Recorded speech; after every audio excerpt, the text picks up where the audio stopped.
जल जंतु है। पत्नियों ने सूंड हटाई, मुंह फेर कर चल दी। अरे धर्म पत्नी जी, आप कहां जाती हो? बोले पतिदेव आप निकलोगे नहीं तो हम यहां खड़ी थोड़ी रहेंगी, और काम भी तो देखना है। बच्चे बोले बाबूजी अब आप तो निकलोगे ही नहीं, कितने दिन हो गए हम भूखे खड़े हैं यहां पे, तो क्या करें? खाली पानी पी के जिंदे थोड़ी न रह सकते हैं। पत्नी बच्चे छोड़ करके चले गए। गजराज को बड़ी ग्लानि हुई।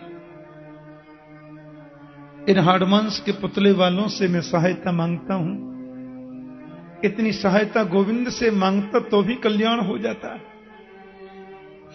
उसने अपनी आंखें बंद कर ली और भगवान की बड़ी सुंदर स्तुति गाई, ऐसा लिखा है।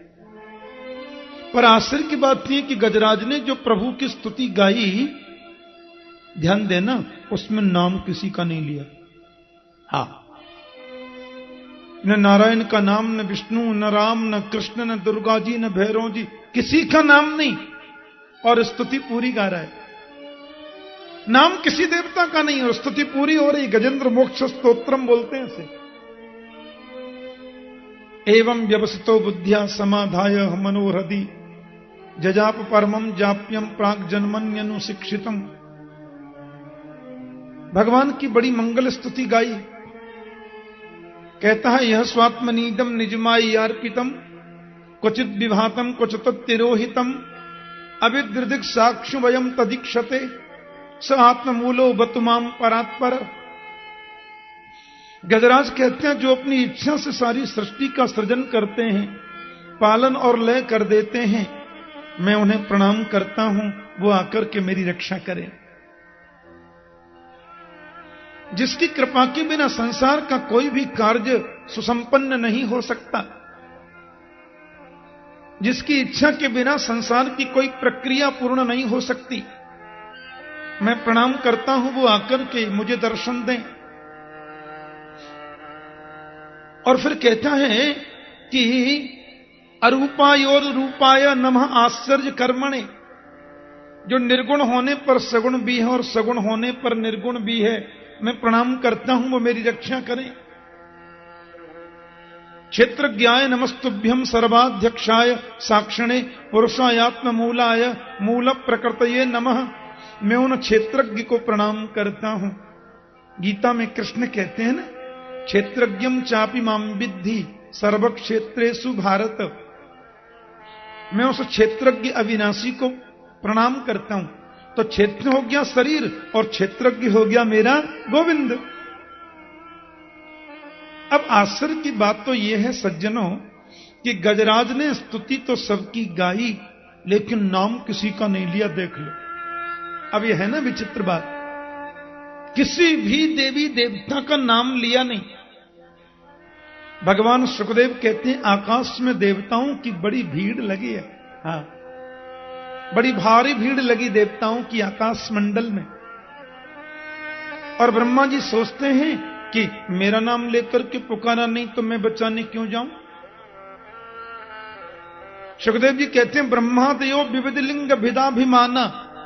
सब देवताओं के मन में अभिमान है, हमारा नाम नहीं लिया तो हम क्यों। ब्रह्मा बोले पूरा नाम याद नहीं था तो चार मुंह वाला आके रक्षा कर दे, इतना बोलता मैं तो ही बचा लेता। माता जी बोली सचियां जोता वाली माता तेरी सदाई जय बोला नहीं। ऊंचे छत्तर वाली कहा नहीं, पहाड़ा वाली कहा नहीं। भोलेनाथ ने कहा पूरा नहीं था नाम याद तो इतना ही बोल देता, सिर्फ इतना कह देता।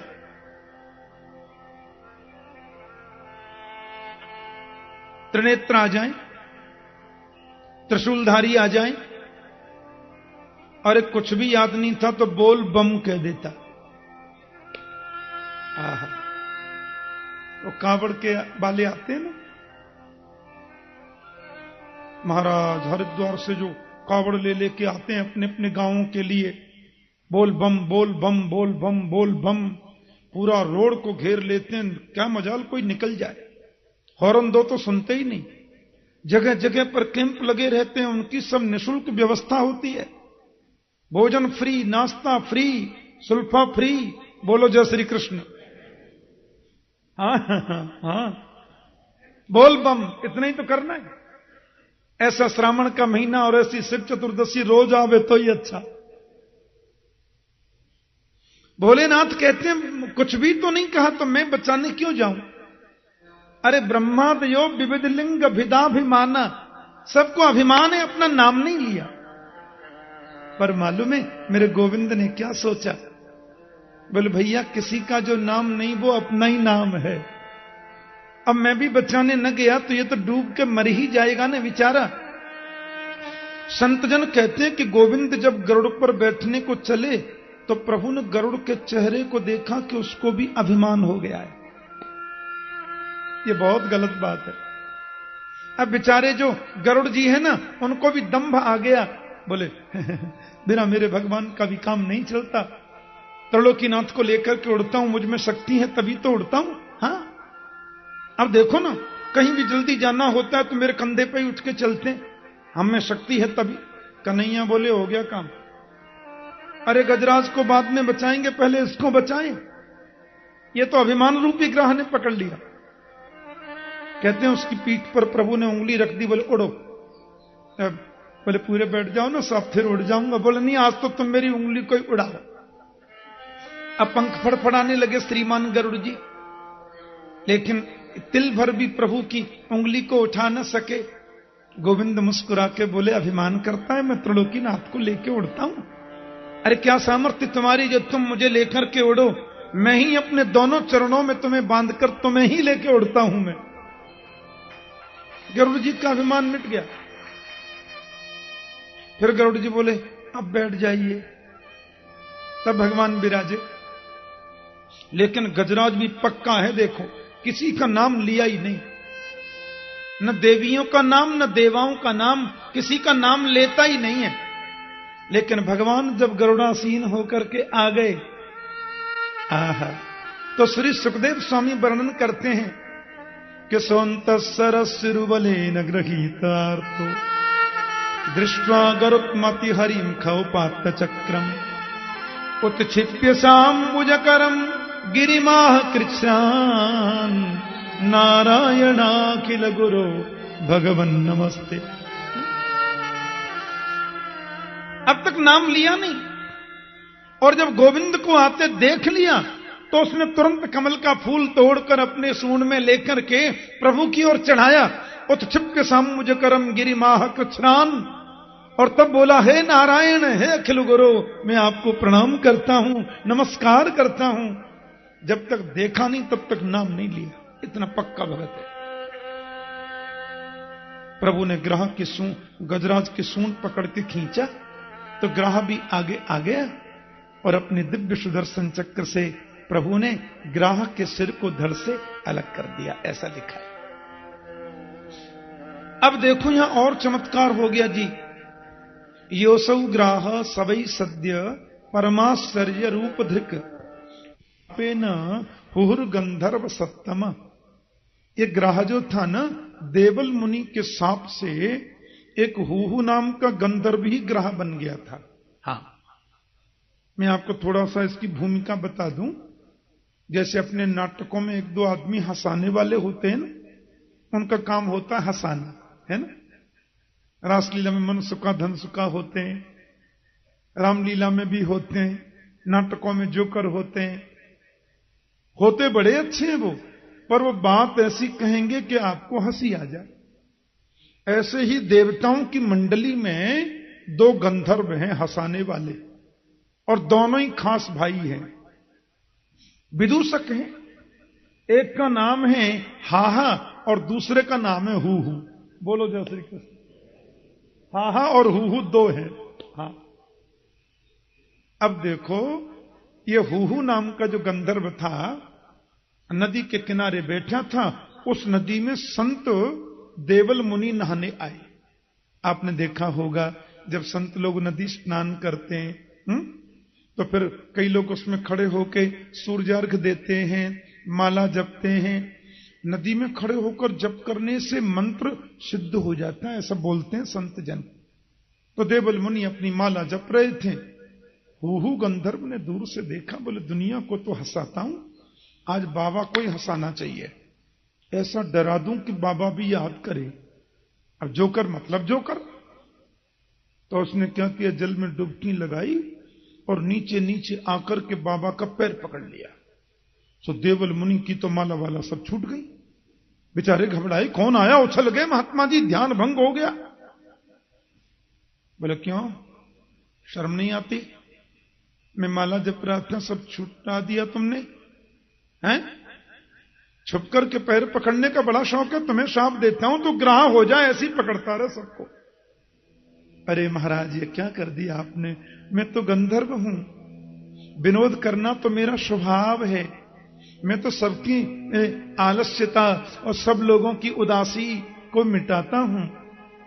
देवल बोले गड़बड़ हो गई, अब भैया कहना था सो हमने तो कह दिया, पर एक काम करो, तुम बनोगे ग्राह, लेकिन गोविंद के सुदर्शन चक्र का स्पर्श होते ही तुम्हें उस शरीर से मुक्ति मिल जाएगी।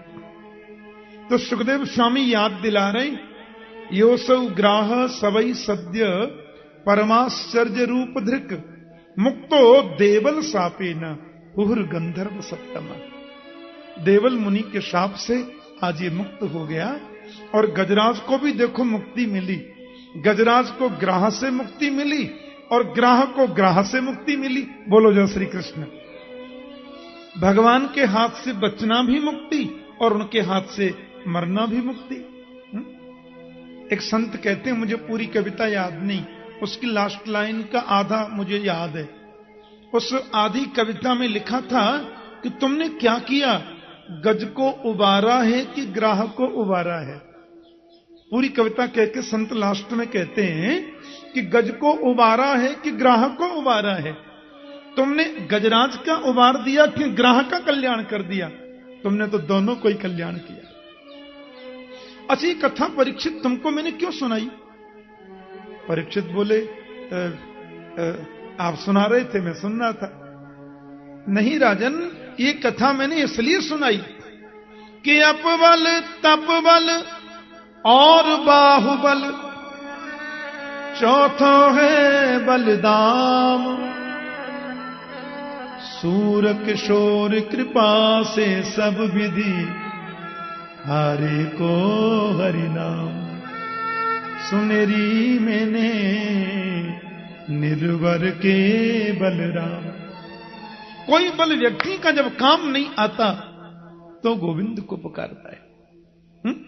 यदि श्रद्धा से प्रभु के नाम का उच्चारण करे तो ये नौबत ही क्यों आए? अहरनिश प्रभु की याद करो, अहरनिश गोविंद का स्मरण करो, ये बड़ा आवश्यक है।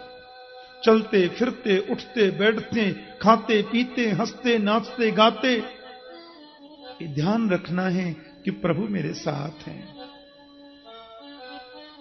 रक्षस्यतीति विश्वासो गोप्तृत्व वर्णम तथा।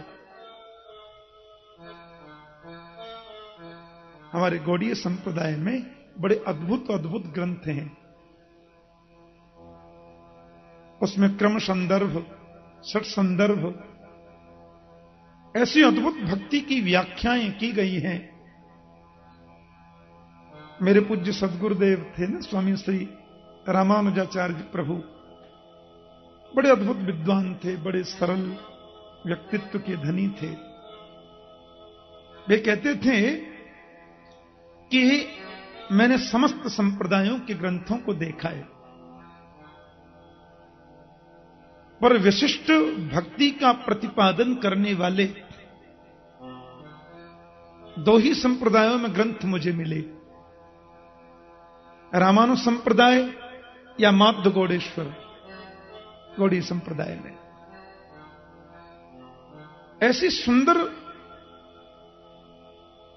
व्याख्या है भक्ति की। तो षट संदर्भ में बड़ा अच्छा अद्भुत व्याख्यान मिलता है। परमात्मा हमारे साथ में हैं और अहरनिश वो मेरी रक्षा करेंगे, ऐसा विश्वास मन में सजाओ, ऐसे विश्वास को मन में लगाओ, नितांत जरूरी है। अपने रहने का मकान जब घर में बनवाए ना, तो सबसे सुंदर जो जगह है उसमें मंदिर बनवाओ। मंदिर तो घर में होना ही चाहिए। बिना मंदिर के घर तो स्मशान तुल्य माना गया है। और दूसरी बात, अपने घर में जो हम प्रतिमा रखते हैं ना, तो शास्त्र सम्मत यह अभिमत है कि वो प्रतिमा देव मूर्ति घर में जो पूजा में रखी जाती है वो 10-12 अंगुल से बड़ी नहीं होनी चाहिए। अत्यतिष्ठत दशांगुलम, 10-12 अंगुल से बड़ी प्रतिमा मूर्ति रखना निषेध है। अच्छा, बिना प्राण प्रतिष्ठा किए स्टैचू तो कितना भी बड़ा रख लो, कोई फर्क नहीं पड़ता। या भगवान का चित्र कितना भी बड़ा घर में रखें, क्यों चित्र की तो प्राण प्रतिष्ठा होती नहीं। लेकिन जो प्रभु की अष्ट धातु की मूर्ति या किसी भी धातु की मूर्ति जो घर में हम रखते हैं पूजा में, वह मूर्ति कभी भी 10-12 अंगुल से बड़ी नहीं होनी चाहिए। और उसमें 3 बातों का हमको विशेष ध्यान रखना चाहिए। कौन सी बातें हैं? ये मूर्ति है, कभी भाव मत जगाओ। ये तो प्रत्यक्ष मेरे गोविंद हैं, इस लाड़ से लाड़ लड़ाओ। क्या मूर्ति मानेंगे तो श्रद्धा उत्पन्न होगी कैसे? बिना भगवान के भोग लगाए किसी भी पदार्थ का सेवन मत करो। और वही वस्तु घर में बननी चाहिए जो भगवान का भोग लग सकती है। जो पदार्थ भगवान के भोग में वर्जित है वो तो रसोई घर में आना ही नहीं चाहिए। यह नियम है शास्त्र का। घर में 2 मंदिर होते हैं, एक मंदिर वो जिसमें गोविंद विराजमान है, दूसरा मंदिर वो जिसमें गोविंद का भोग बनता है। लिखा तो यह भी है कि रसोई घर में चप्पल पहन के प्रवेश नहीं करना चाहिए। चप्पल सोने की भी है तो भी वर्जित है। टाट बिछा लो, ठंडी लगती है तो संगमरमर लगाए महाराज। लकड़ी के खणामू स्पेशल रसोई के लिए बनाओ तो ठीक है, बहुत ठंड लगे तो उनको पहनो, पर शर्त यह है कि वो बाहर नहीं आने चाहिए। लिखा तो यह भी है कि खड़े होकर भोजन बनाना मना है। बोलो जय श्री कृष्ण। पर चलो कलयुग है, इतनी छूट मिल भी जाए तो कम से कम चप्पल पहन के तो मत बनाओ। जो चीज भगवान के भोग में वर्जित है वो प्रभु और रसोई में आना भी वर्जित है। तामसी पदार्थ भगवान के भोग में वर्जित, वो रसोई में नहीं आना चाहिए। मैं उड़ीसा में कथा कह रहा था, एक कॉलेज के ग्राउंड में बहुत बाल गोपाल आए और बोले, ठाकुर जी आपसे हमको दीक्षा लेनी है। मैंने कहा भैया वो तो मैं ठीक है दीक्षा तो दे सकता हूं, पर 3 शर्त हैं। बोले कौन कौन सी? बोले पहली शर्त तो यह है कि तुम्हें चोटी रखनी पड़ेगी, क्योंकि हिंदुत्व की पहचान है चोटी रखना। चोटी तो जरूरी है। एक वो जमाना था जब लोग कहते थे दीवार में जिंदे चिन्ह करके मर जाना मंजूर, पर चोटी नहीं कटाएंगे। अभी भले आदमी अपने आप काट लेते हैं।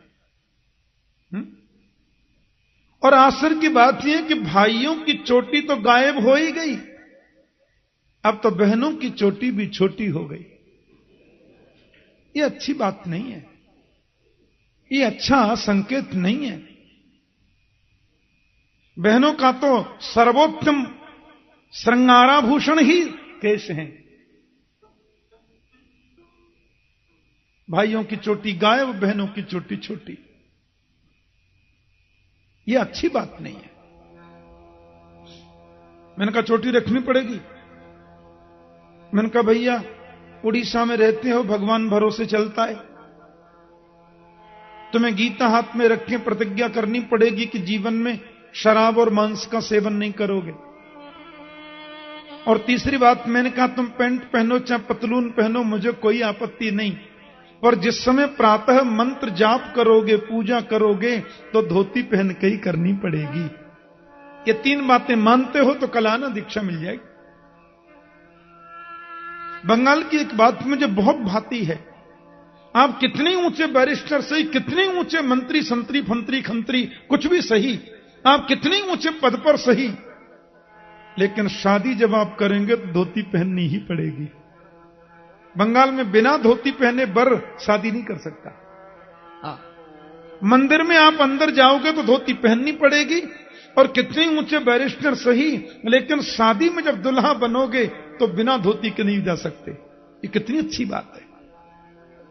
देवो भूत्वा देवम यजेत, देवता बनकर के देव का यजन करो। जो भी धार्मिक कृत्य हैं धोती पहनकर करोगे तो उनका फल 100% मिलेगा, जरूरी होता है। तो रसोई में वही पदार्थ बनाने हैं जो प्रभु के भोग के लिए कहे गए हैं। और तीसरी बात यह है कि भगवान को जो वस्तु हमने समर्पित कर दी, जो भी चढ़ाया, प्रभु के चरण में हमने फूल चढ़ाए, माला चढ़ाई, तुलसी चढ़ाई, उसको भूलकर भी पैरों में नहीं गिरना चाहिए। हाँ, मेरे गुरुदेव कहा करते थे कि यह नियम वृंदावन में नहीं लगता। तीसरे नंबर वाला, दिल्ली में आपने मंदिर में भगवान को माला चढ़ाई और माला पुजारी जी ने आपको वापस कर दी, और आपने फिर वो माला कहीं रोड पर या नाली में डाल दी, तो ये भगवान की सेवा का बहुत बड़ा अपराध है, और ये सेवा अपराध नहीं करना। लेकिन ब्रज में यदि ऐसा हो जाए तो यहां दोष इसलिए नहीं है कि यहां तो रज के कणकण में गोविंद वास करता है, ऐसा गुरुदेव कहते थे। वृंदावन में हम चल रहे हैं, फूल बरसा दिए, प्रभु की माला मिली थी, कदाचित वो गिर जाए भूमि पर, तो इस भूमि पर उसका दोष नहीं है, क्योंकि तो भूमि गोविंदमयी है। प्यार से बोलो जय श्री कृष्ण। ये भूमि कृष्णमय है। यदा दुर्वासस सापात सेन्द्रा लोकास्त्रयो नप निस्त्री कांश्चा भवस्तत्र नेसुर्ज्यादय क्रिया। एक बार दुर्वासा जी पधारे थे वैकुंठ में, तो गोविंद ने अपने गले की प्रसादी माला संत दुर्वासा को पहना दी। अब दुर्वासा जी ने वो माला पहनी, बड़े खुश हुए, बड़े फूले न समाये महाराज, भगवान की माला, प्रभु की प्रसादी माला मुझे पहना दी है। दुर्वासा जी वो माला पहन करके स्वर्ग पधारे। देवराज इंद्र ने वो माला अपने गले में धारण कर ली, गुरुजी ने दी है। और वही माला इंद्र ने अपने हाथी को पहना दी, हाथी ने माला तोड़ के पैरों में डाल दी। मालूम है क्या हुआ? दुर्वासा ने शाप दे दिया, यदा दुर्वासस सापात। और देवराज इंद्र को दारिद्र्य देखना पड़ा, स्वर्ग दैत्यों ने कब्जे में कर लिया। वो तो अच्छा हुआ, भगवान के चरणों में गए तो भगवान ने समुद्र मंथन की प्रक्रिया बताई, क्षीर सागर के मंथन का उपयोग बताया, बांसुकी नाग को रस्सी बनाए, मंदराचल पर्वत को रई बनाया, मंथन कर रहे हैं। धसने लगे अंदर तो भगवान कच्छप बनकर पधारे नीचे, कमठ रूप लेखन अपने पृष्ठभाग पर धारण किया, ऊपर से भी रोका, देवता और दैत्यों में प्रवेश किया। अरे निकलना था, उसमें से अमृत लोजी विष निकल गया। कालकूटाद उपस्थितम, कालकूट भयंकर विष निकल पड़ा, और 2 4 10 5 तोले नहीं, 10 20 50 हजार करोड़ से भी ज्यादा, करोड़ टन से ज्यादा।